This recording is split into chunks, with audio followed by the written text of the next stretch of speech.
Teacher told black student to solve higher grade math problem as a joke. What happened next? Why would a teacher try to humiliate a quiet black student with an impossibly hard math problem in front of the whole class? He stunned everyone by solving it. But the truly shocking twist is uncovering that the teacher and vice principal were running a corrupt scheme to block minority students from advanced classes, taking bribes for spots. Subscribe, like, and listen now to hear this inspiring story of brilliance against bias. The chalk clicked rhythmically against the dusty blackboard, each tap echoing the nervous beat of Thompson Carter's heart. He stood before his 8th grade math class at Northgate Middle School, the collective gaze of 30 students fixed on him, a suffocating weight. On the board, MS. Maxwell had scrawled not the day's algebra review, but a complex differential equation, something Thompson recognized dimly from the advanced calculus textbooks he devoured in the library during lunch breaks. "Well, Carter," MS. Maxwell's voice dripped with mocking sarcasm. She leaned against her desk, arms crossed, a smirk playing on her lips. "You're always so silent back there, scribbling away in that notebook. Must be thinking deep thoughts. Show us what Slumdog Genius looks like. Solve it." A wave of snickers rippled through the classroom. Thompson felt his cheeks burn. He knew this wasn't a real challenge. It was a public execution designed to humiliate him. MS. Maxwell, his math teacher, had never hidden her disdain for him, for his quiet intensity, for the worn clothes that marked him as different from the more affluent kids zoned into Northgate. "Come now, don't waste our time," she goaded, tapping her foot impatiently. "Maybe you need to go back to your neighborhood court and practice your jump shot instead. Some people are built for books, others, well." The implication hung heavy and ugly in the air. Thompson's hand trembled as he picked up the chalk. He could feel the weight of expectation, the certainty of his failure in MS. Maxwell's cold eyes. He wanted to run, to disappear. But another instinct, deeper and more ingrained, took over, the pull of the problem itself, the elegant logic waiting to be unraveled. He tuned out the whispers, the stifled giggles, the teacher's smug stare. He focused on the equation. He began to write, the chalk moving hesitantly at first, then with growing confidence, sketching relationships, transforming variables, finding a path through the mathematical thicket. The classroom fell utterly silent, the only sound the steady click, click, click of chalk on slate. Thompson Carter, at 13, lived a life bifurcated between the harsh realities of his Detroit neighborhood and the infinite, orderly beauty of mathematics. His world outside school was one of boarded-up houses, sirens in the distance, and his mother working double shifts as a hospital cleaner to keep their small apartment heated and food on the table. She instilled in him a fierce work ethic and a quiet dignity, encouraging his education as the only viable escape route. School, Northgate Middle, was a microcosm of the city's divides. Underfunded and overcrowded, it struggled to serve a diverse student body, ranging from kids like Thompson, bright but lacking resources, to children from wealthier neighborhoods whose parents lobbied aggressively for spots in the limited gifted and talented programs. Thompson navigated the social currents mostly by staying invisible, quiet in class, avoiding confrontation in the hallways, finding refuge in the school library. It was there, amidst dusty shelves and the comforting smell of old paper, that Thompson truly came alive. While his peers scrolled through phones or socialized, Thompson methodically worked his way through the math section, devouring textbooks far beyond his grade level. Algebra led to trigonometry, then pre-calculus, then the fascinating complexities of calculus and number theory. He filled worn notebooks with equations, proofs, and thought experiments, the elegant logic of mathematics providing a structure and solace his chaotic environment often lacked.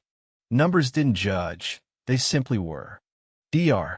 Lena Roberts, the school's sharp, observant science teacher, had noticed Thompson's unusual aptitude. She occasionally saw him in the library, recognized the advanced concepts in his notebooks, and tried to engage him, lending him college-level physics texts that touched on advanced math. She saw a spark of brilliance in his quiet intensity, a potential that seemed overlooked. His official math teacher, Ms. Ella Maxwell, saw something different. A veteran teacher nearing burnout, Maxwell seemed resentful of students who didn't fit the mold or who challenged her authority, however passively. She made frequent, cutting remarks about Thompson's quietness, his background, seemingly annoyed by his quick grasp of the standard curriculum despite his lack of participation in class discussions. She represented the weary cynicism that sometimes permeated under-resourced schools. Overseeing the school's academic programs was Vice Principal Victor Klein, an administrator known more for his focus on standardized test scores and school rankings than on individual student potential. He, along with Maxwell, served as gatekeepers for the coveted advanced placement track, a pathway seen by many parents as essential for access to better high schools and scholarships. Rumors sometimes surfaced among teachers about Klein and Maxwell favoring certain well-connected students for these limited spots, but nothing concrete had ever been proven. Thompson, unaware of these undercurrents, simply focused on learning, finding joy in the challenge, his notebooks his private sanctuary until Ms. Maxwell decided to make his quiet passion a public spectacle. The math class that day had been tense even before Ms. Maxwell called Thompson to the board. She seemed particularly irritable, snapping at students for minor errors. Thompson, as usual, was quiet in the back, occasionally jotting notes, already finished with the assigned worksheet. Perhaps it was his perceived lack of struggle, or maybe something else entirely, but Maxwell's gaze settled on him with sharp intent. "Carter," her voice cut through the low classroom hum. "Get up here.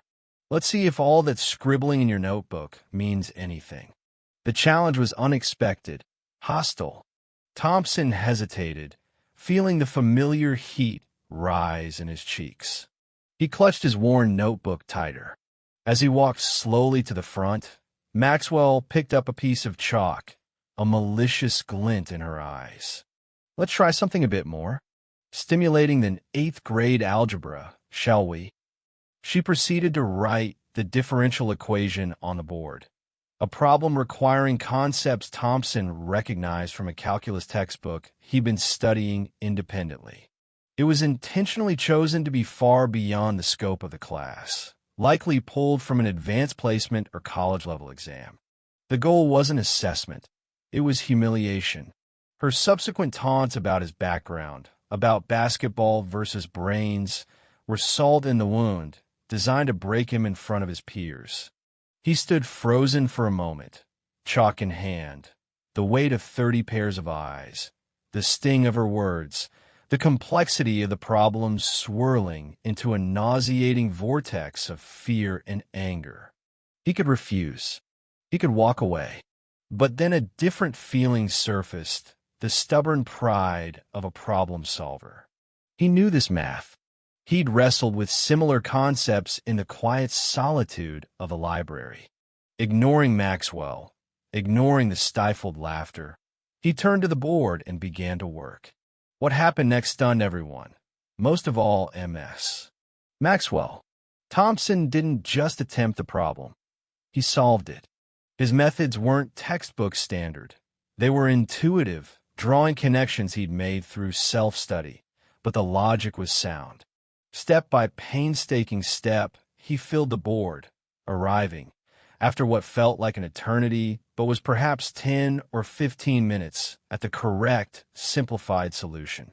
Silence. Then a few hesitant claps, growing into spontaneous applause from his classmates. awed by the unexpected display.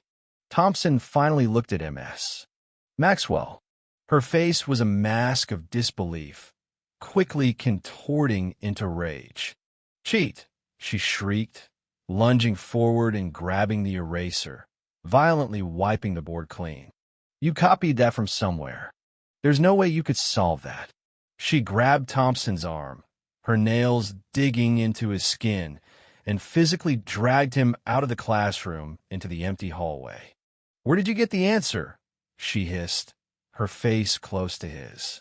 Consumed by fury and perhaps fear of being shown up, she raised her hand and slapped him hard across the face. The sharp sting brought tears to Thompson's eyes, but he stood his ground, chin trembling. I did it myself, MS. Maxwell. Ellen, that's enough." A sharp voice intervened. Dr. Lena Roberts stood at the end of the hallway, having witnessed the slap. Her face was grim. "I saw the end of his solution through the door window, Ellen. It looked correct. What on earth are you doing?" Shock from his slap, pain, burning indignation, but also a strange sense of vindication. He had solved it. His goal, simply to get away from Maxwell, to process what happened, maybe prove to Dr. Roberts and the principal he hadn't cheated. Dr. Roberts' goal, protect Thompson and report Maxwell's unacceptable behavior immediately. She put a protective arm around Thompson, steering him towards the principal's office, leaving Maxwell sputtering in the hallway. Principal James Williams listened with growing alarm as Dr. Roberts recounted the incident. Maxwell's public humiliation of Thompson with an inappropriately advanced problem, Thompson solving it, Maxwell's accusation of cheating, and the witness slap in the hallway. Thompson stood beside Dr. Roberts, silent, the red mark still fading on his cheek, clutching his math notebook like a shield. Principal Williams, a fair-minded administrator caught between supporting his staff and protecting students, was clearly disturbed by the report of physical assault. He asked Thompson for his side. Quietly, Thompson explained his self-study habits, his love for math challenges. He hesitantly offered his notebook. Williams leafed through it, seeing page after page filled with complex equations, theorems, and proofs far exceeding 8th grade standards. Work that looked authentic, if unconventional. "I will investigate MS. Maxwell's actions immediately, particularly the physical contact," Williams assured them. Dr. Roberts, thank you for bringing this to my attention. Thompson, I appreciate your composure. Let me look into the cheating allegation. The first complication arose when MS. Maxwell called into Williams' office later that day, likely with Vice Principal Klein present, vehemently denied slapping Thompson, portraying him as defiant and insubordinate. She insisted he must have accessed test banks or online solution manuals, doubling down on the cheating accusation. Klein backed her, suggesting Thompson had behavioral flags and questioning Dr. Roberts' judgment in encouraging delusions of grandeur in a student clearly not suited for advanced work. They presented Thompson's average standardized test scores, which, while decent, didn't reflect his higher-level conceptual understanding, as proof. Caught between conflicting narratives and Klein's administrative weight, Principal Williams felt pressured. While initiating disciplinary action against Maxwell for the hallway incident based on Dr. Roberts' witness statement, he felt compelled to address the cheating accusation formally to appease Maxwell and Klein. He informed Thompson and Dr. Roberts that, to be fair to everyone, Thompson would need to take a formal assessment, solve a new, challenging problem under controlled conditions, supervised by himself, Dr. Roberts, and Maxwell. Thompson, though disheartened by the continued suspicion, agreed. He saw it as his only chance to definitively clear his name and perhaps, finally, get access to the challenging math he craved. Dr. Robert started working with him after school, not coaching him on specific problems, but reviewing advanced concepts, helping him articulate his unique thought processes, boosting his confidence. Meanwhile, Maxwell and Klein seemed determined to undermine Thompson.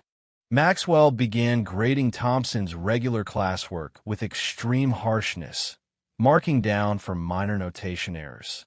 Rumors started circulating among students that Thompson was a fake genius or had somehow hacked the school system. Thompson felt the pressure mounting, the joy he usually found in math becoming tainted by anxiety and resentment. He confided in Dr. Roberts, who documented Maxwell's punitive grading and the hostile environment, adding it to her report for Principal Williams.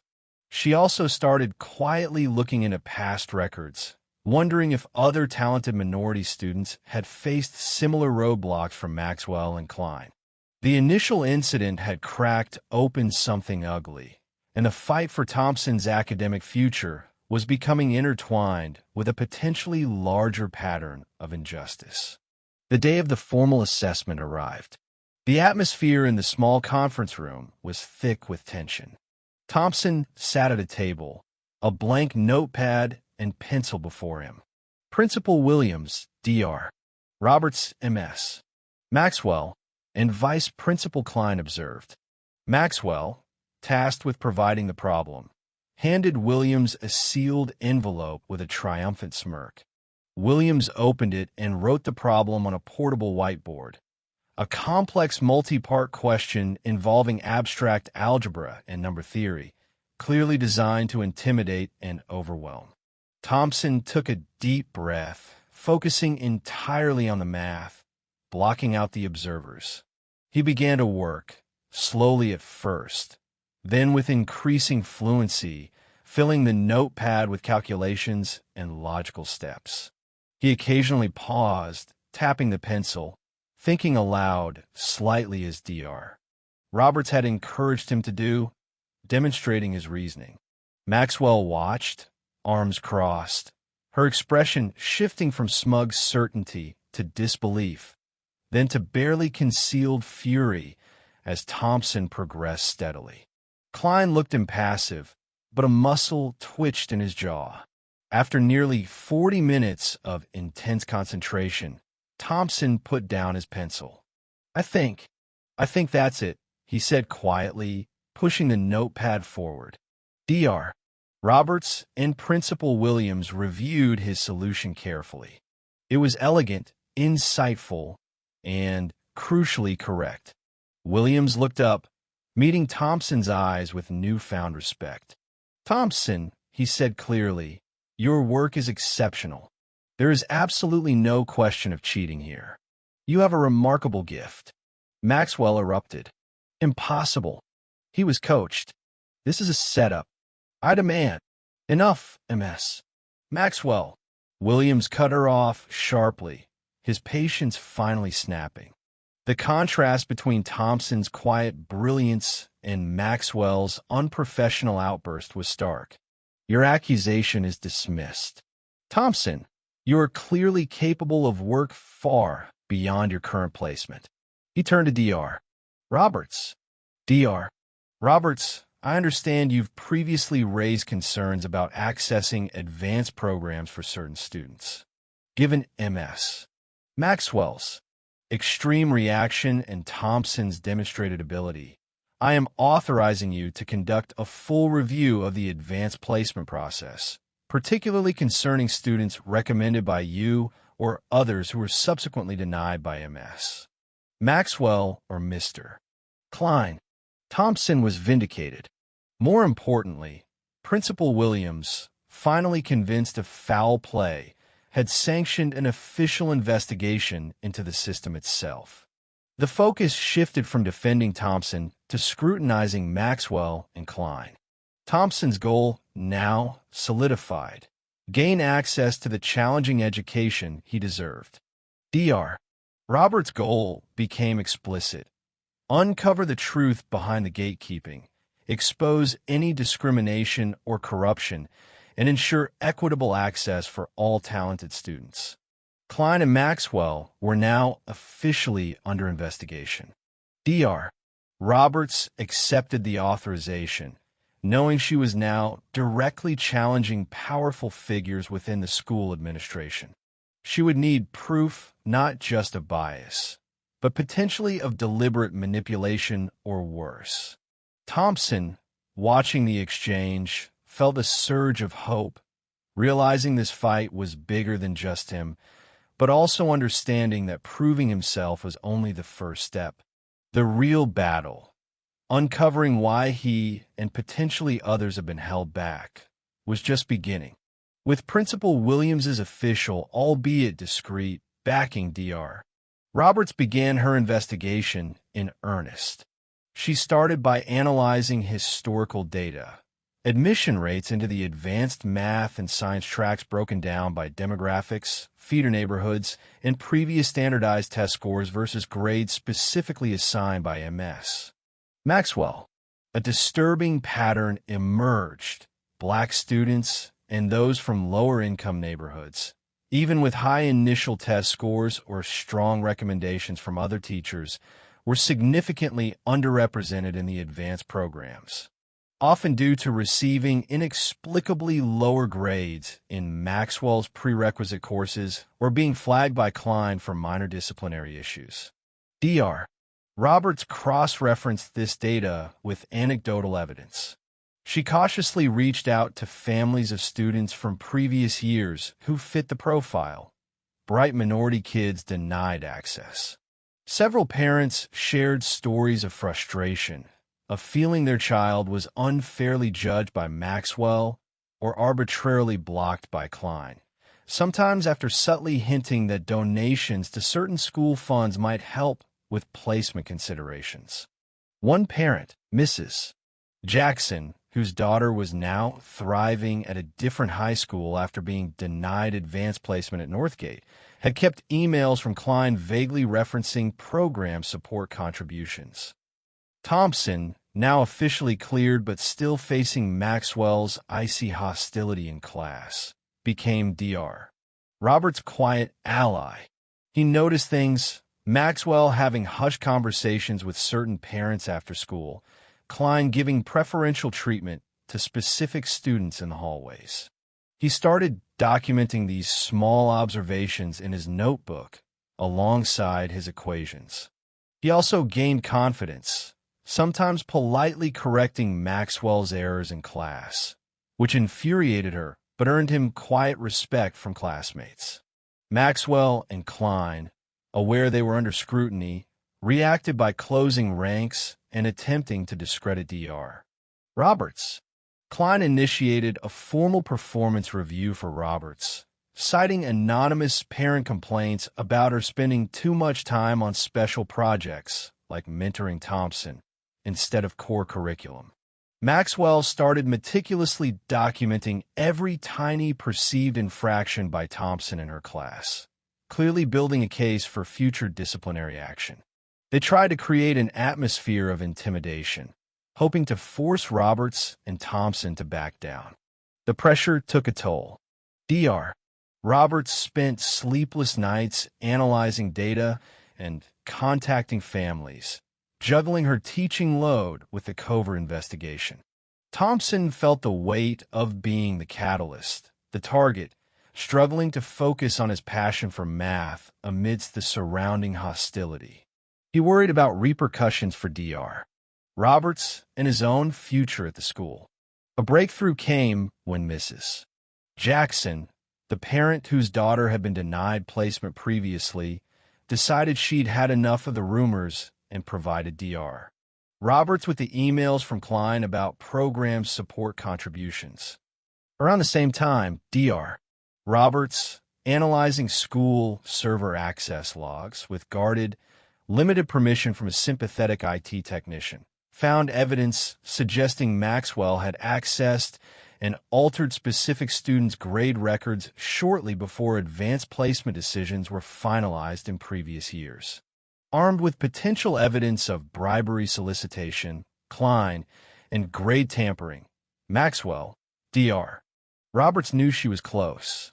She needed something more direct, linking them together and confirming the discriminatory intent. She decided she needed to carefully confront Maxwell again, hoping to provoke an admission, this time ensuring the conversation was legally admissible. The investigation reached a critical phase. Dr. Roberts had statistical evidence of bias, anecdotal accounts from parents, proof of potential grade tampering by Maxwell, and emails hinting at bribery solicitation by Klein. The final piece needed was direct evidence linking Maxwell and Klein in a coordinated effort, ideally confirming the discriminatory motive. Victor Klein, feeling the heat from Williams's scrutiny and Roberts's persistent digging, made a tactical error. He called a meeting with Dr. Roberts, ostensibly to discuss the concerns raised about her performance review, but clearly intending to intimidate her into dropping her investigation. Aware of Michigan's one-party consent law for recording conversations, Dr. Roberts went prepared, her phone discreetly recording. In the meeting, Klein initially tried veiled threats about her career, her tenure. When Roberts calmly presented anonymized data showing the stark demographic disparities in advanced placement, Klein became defensive. He slipped up, trying to justify the system. Look, Dr. Roberts, some students simply aren't cut out for the rigor. We have standards. MS. Maxwell is excellent at identifying true potential and ensuring the program maintains its reputation with the right families who support this school. While not an explicit confession, the implication of favoring certain families was damning. Meanwhile, Maxwell, increasingly paranoid, made her own mistake. Frustrated by Thompson's continued presence and quiet confidence, she confronted him after class, unaware that Thompson, also advised by Roberts about documenting interactions, had his own phone recording in his pocket. Maxwell unleashed a bitter, prejudiced tirade. You think you're special, Carter? Solving one problem doesn't change where you come from. This program isn't for you. It's for students who belong here, whose parents understand how things work. Klein, and I make sure of that. She didn't explicitly mention money, but her words confirmed deliberate exclusion based on background. Dr. Roberts now had two crucial recordings, Klein hinting at favoritism linked to support, and Maxwell explicitly confirming biased gatekeeping coordinated with Klein. Combined with the grade tampering evidence and parent testimony, the case against them was nearly complete. Principal Williams, presented with this new evidence, agreed the situation demanded decisive action. However, Klein and Maxwell were tenured employees with union protection. Firing them required irrefutable proof presented through formal channels. Williams scheduled a formal disciplinary hearing with the school district superintendent and legal counsel present. This hearing would be the climax.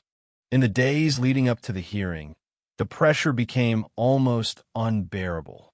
Klein and Maxwell, likely aware of the impending hearing, launched a final, desperate smear campaign, anonymously feeding distorted information to a local blog, painting Roberts as a rogue teacher and Thompson as her pawn. Thompson received threatening messages online. He felt overwhelmed, questioning if exposing the truth was worth the personal cost. Dr. Roberts faced anonymous complaints filed with her teaching board. They both felt isolated, wondering if the system they were trying to fix would ultimately crush them. Dr. Roberts reminded Thompson of his strength, his brilliance. They want us to break Thompson, she said. We can't let them. They resolved to face the hearing together, armed with the truth, whatever the outcome. The disciplinary hearing was held in the sterile district administration building conference room. Principal Williams, Dr. Roberts, Thompson, with his mother present for support, MS. Maxwell, Vice Principal Klein, their respective union representatives, the superintendent, and district legal counsel were present. The air was thick with animosity. Klein and Maxwell, through their representatives, denied all allegations, portraying themselves as dedicated educators upholding standards, victims of a vendetta by Roberts and a manipulative student. They presented Thompson's standardized test scores as proof he wasn't truly gifted, dismissing his problem-solving ability as coaching or luck. Then Dr. Roberts, representing herself and Thompson's interests with calm precision, laid out the case. She presented the statistical data showing clear demographic bias in advanced placement over years. She introduced affidavits from parents detailing Maxwell's discouraging tactics and Klein's hints about donations. She presented the server logs indicating grade tampering by Maxwell. She then played the audio recording of her meeting with Klein, where he spoke of favoring the right families who support this school. Klein objected furiously, but the damage was done. Finally, Dr. Roberts played the recording Thompson had made. Ms. Maxwell's voice filled the room, dripping with contempt. This program isn't for you. It's for students who belong here. Klein, and I make sure of that. Maxwell turned deathly pale.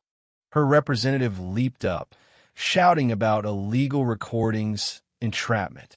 Clara countered calmly. Michigan is a one-party consent state. Both recordings are legally obtained evidence of misconduct and discriminatory intent. Thompson then asked quietly if he could show something. Given permission, he placed his worn notebook on the conference table, opened to pages filled with intricate proofs and explorations of number theory. I just love math, he said softly, his voice clear. Ms. Maxwell said I cheated. Dr. Roberts said I was smart. This is just me learning. The simple honesty of the boy, contrasted with the venom in Maxwell's recorded voice and the mountain of corroborating evidence, sealed their fate. The superintendent, looking disgusted, immediately placed Maxwell and Klein on administrative leave pending termination and referred the evidence of potential bribery, fraud, and civil rights violations to the district attorney's office. Maxwell and Klein stormed out, their careers effectively over. The ensuing investigation led to criminal charges against Ellen Maxwell and Victor Klein. Faced with the evidence, including testimony from parents and Dr. Roberts, both were convicted, Maxwell primarily for fraud and abuse related to grade tampering, Klein for soliciting bribes and conspiracy. They received prison sentences, Klein's longer due to the financial element, and permanently lost their teaching and administrative licenses. The scandal forced a reckoning within the Detroit School District. Procedures for advanced placement were overhauled district-wide, implementing objective criteria, blind reviews of applications, and stricter oversight to ensure equity. Northgate Middle School got a new administration committed to reform. Thompson Carter was immediately placed in the most advanced math and science courses available, where he soared. Under Dr. Roberts' continued mentorship, he blossomed, his quiet confidence growing alongside his academic achievements. He became a peer tutor, patiently helping other students discover their own potential, especially those who, like him, might have been overlooked. A year later, supported by recommendations from Principal Williams and Dr. Roberts, he won a prestigious statewide mathematics scholarship, securing his path to college. Inspired by Thompson's journey, Dr. Roberts, with community support, established Thompson's Theorems, a nonprofit after-school program providing advanced STEM enrichment and mentorship for bright, underserved students in Detroit. Thompson volunteered actively, becoming a powerful role model. Years later, Thompson, now a university student home on break, visited Dr. Roberts at Northgate. They stood by the window of her old science classroom, watching a new generation of diverse students engaged in learning. Remember what MS. Maxwell said that day. Thompson asked quietly, a faint smile playing on his lips. Your kind isn't good at math. Dr. Roberts put an arm around his shoulders. She wasn't just wrong about you, Thompson, she said. She was wrong about the infinite potential that lies hidden until someone provides the opportunity, the spark. Thompson nodded, clutching a new notebook filled with even more complex equations. The humiliation of that day was a distant memory, overshadowed by the knowledge that his courage, fueled by a love for numbers and guided by allies who believed in him, hadn't just solved a problem on a blackboard. It had helped change the equation for countless others.